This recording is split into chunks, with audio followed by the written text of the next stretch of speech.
President Trump's vision of soldiers marching and tanks rolling down the boulevards of Washington is moving closer to reality in the Pentagon and White House, where officials say they have begun to plan a grand military parade later this year showcasing the might of America's armed forces. Trump has long mused publicly and privately about wanting such a parade, but a Jan. 18 meeting between Trump and top generals in the Pentagon's tank, a room reserved for top-secret discussions, marked a tipping point, according to two officials briefed on the planning. Surrounded by the military's highest-ranking officials, including Defense Secretary Jim Mattis and Joint Chiefs of Staff Chairman Gen. Joseph F. Dunford Jr., Trump's seemingly abstract desire for a parade was suddenly heard as a presidential directive, the officials said. The marching orders were, "I want a parade like the one in France," said a military official who spoke on the condition of anonymity because the planning discussions are supposed to remain confidential. This is being worked at the highest levels of the military. Shows of military strength are not typical in the United States, and they don't come cheap. The cost of shipping Abrams tanks and high-tech hardware to Washington could run in the millions, and military officials said it was unclear how they would pay for it. A White House official familiar with the planning described the discussions as brainstorming, and said nothing was settled. "Right now, there's really no meat on the bones," said the official, who spoke on the condition of anonymity to describe internal discussions. After the Washington Post first published this story, White House Press Secretary Sarah Huckabee Sanders issued a statement confirming that plans are underway. President Trump is incredibly supportive of America's great service members who risk their ass every day to keep our country safe, Sanders said. He has asked the Department of Defense to explore a celebration at which all Americans can show their appreciation. French President Emmanuel Macron and his wife Brigitte Macron, left, and President Trump and First Lady Melania Trump, right, stand in front of American and French flags held by soldiers at the end of the annual Bastille Day military parade last July. Stephen Crowley of Getty Images. The Pentagon also confirmed the plans following the Post's initial report. "We are aware of the request and are in the process of determining specific details. We will share more information throughout the planning process," Defense Department spokesman Thomas Crossan said in a statement. The inspiration for Trump's push is last year's Bastille Day celebration in Paris, which the president attended as a guest of French President Emmanuel Macron. Trump was awestruck by the tableau of uniformed French troops marching down Avenue des Champs-Élysées with military tanks, armored vehicles, gun trucks and carriers, complete with fighter jets flying over the Arc de Triomphe and painting the sky with streaks of blue, white and red smoke for the colors of the French flag. Aboard Air Force One en route home from Paris in July, aides said Trump told them that he was dazzled by the French display and that he wanted one at home. It was still on his mind 2 months later when he met with Macron on the sidelines of the United Nations General Assembly in New York.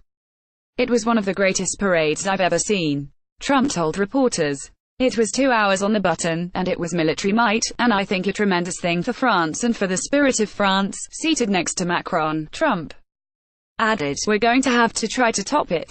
Several administration officials said the parade planning began in recent weeks and involves White House Chief of Staff John F. Kelly, but they cautioned that it is in the preliminary stages.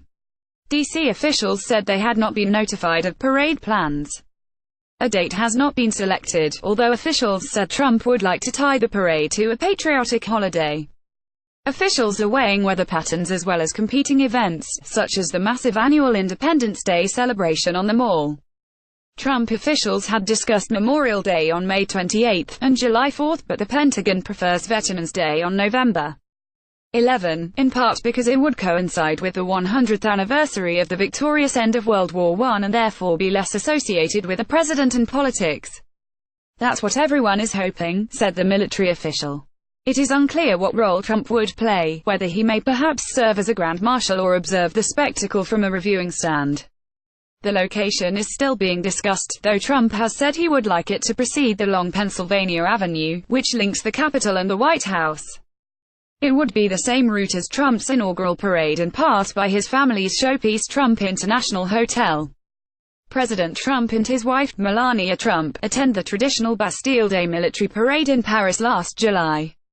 Thierry Chestnut. Getty Images. Even before he was sworn in as president, Trump was dreaming of America's war machine on display in front of the White House, a Capitol. "We're going to show the people as we build up our military. Trump said in an interview with the Washington Post before his inauguration that military may come marching down Pennsylvania Avenue. That military may be flying over New York City and Washington, D.C., for parades. I mean, we're going to be showing our military. But big military parades, even those launched with the best of intentions, carry risks and troublesome historical echoes. With a few exceptions, such as President George H.W. Bush's 1991 parade down Constitution Avenue celebrating victory in the Persian Gulf War, presidents have avoided displays of military hardware that are more associated in the American mind with the Soviet Union's Red Square celebrations or, more recently, North Korean leader Kim Jong-un's efforts to show off his Taepodong missiles. I don't think there's a lack of love and respect for our armed forces in the United States, said Douglas Brinkley, a presidential historian at Rice University. What are they going to do, stand there while Donald Trump waves at them? It smacks of something you see in a totalitarian country, unless there's a genuine, earnest reason to be doing it. The White House official rejected the suggestion that some associate a military parade with strongmen, saying it would be a celebration of the men and women who give us freedom. That's the opposite of a totalitarian government, the official said. Troops march over Arlington Memorial Bridge as they head toward the Pentagon during the National Victory Day Parade on June 8, 1991. The parade celebrated the end of the Gulf War.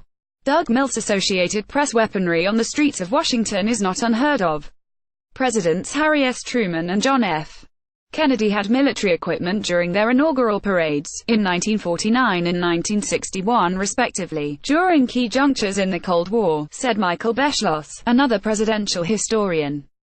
Set against the backdrop of American history, it does seem to hark back to the harsh days of the Cold War, Beschloss said. Those parades were a counterpoint to the parades in front of Lenin's tomb at Red Square.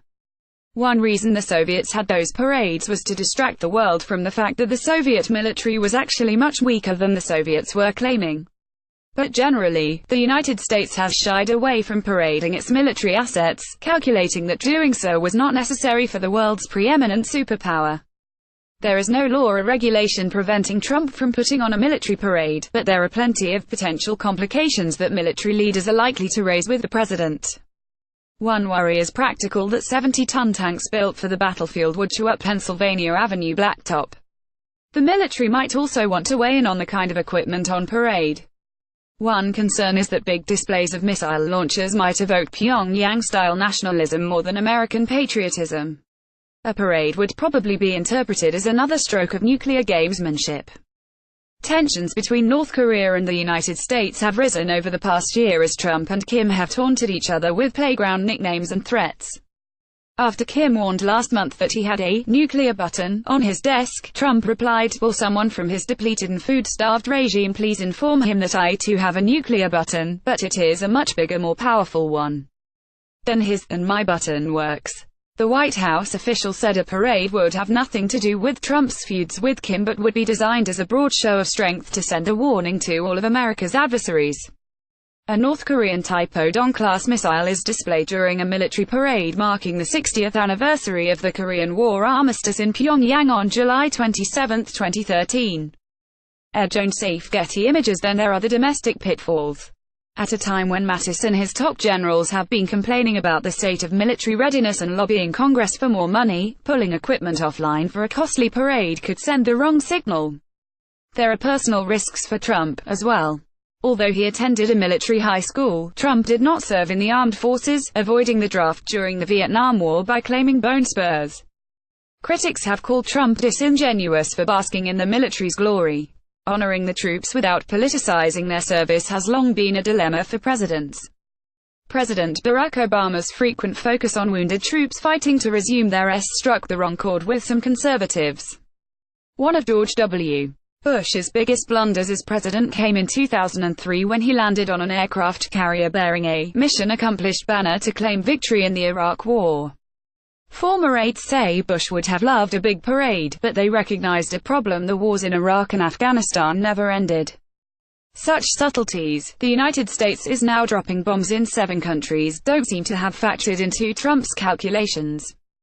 With the midterm elections approaching and Trump's approval ratings at historic lows, the lure of honoring the troops is powerful. Who flipped the coin for the Super Bowl on Sunday? Asked Peter Feaver, a former Bush White House official and professor at Duke University. It was Medal of Honor winners. Why? The military brings us together. But Feaver also issued a warning for Trump, who is known for his excesses. A military parade, he said, is the kind of thing that can easily be overdone.